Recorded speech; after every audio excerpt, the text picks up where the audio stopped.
দাদা, শুনেছি অনিল বাবাজির জীবনে এক আশ্চর্য সাধনার সময় ছিল, একটু বলবেন?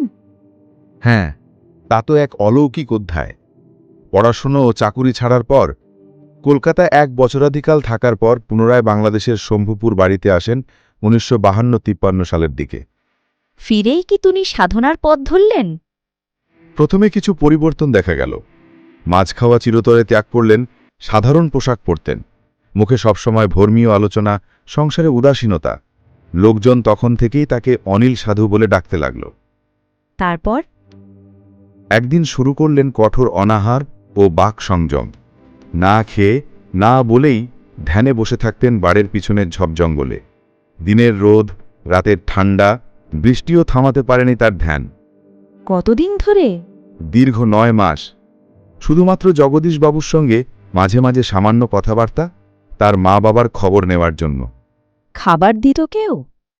তার মা একসময় অনুরোধে দুধের বাটি রাখতেন, কিন্তু সন্ধ্যার সেই বাটি যেমন রেখে যেতেন তেমনই ভরা অবস্থায় ফিরত। তবে জানা যায় বাবাজি মাঝে মাঝে একটু তুলসী পাতা খেতেন। দেহ তো তখন নিশ্চয় দুর্বল হয়ে গেছিল? হ্যাঁ, অনাহারে ধ্যানমগ্ন বাবাজির দেহ ক্রমে শুকিয়ে যেতে লাগল। দেহ একেবারে হাড্ডি চর্মসার। মা বাবা কাঁদতে লাগলেন। তখন বাবাজি বললেন, চিন্তা করো না, আমি এই মাছ মাংসের দেহটা নষ্ট করে দিচ্ছি।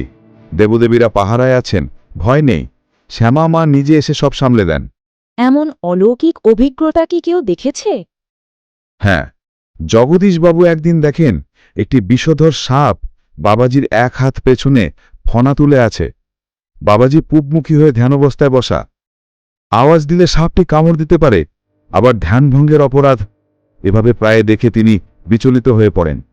অবশেষে সাপটির নজর জগদীশবাবুর উপর পড়ার সাথে সাথে ফনা নামিয়ে উত্তর দিকে চলে গেল। কিছুক্ষণ পর বাবাজি ধ্যানভঙ্গ করে জগদীশবাবুর দিকে তাকিয়ে বলল, কি চান? সাপের কথা বলাতেই বাবাজি বলল, এটা নিয়মিত আসে, আমাকে পাহারা দেয়, কেউ যেন একে না মারে। উল্লেখ্য যে আরও ২-৩ জনেও সাপ দেখেছে বলে জানা যায়। অবিশ্বাস্য! সাপ পাহারা দেয়?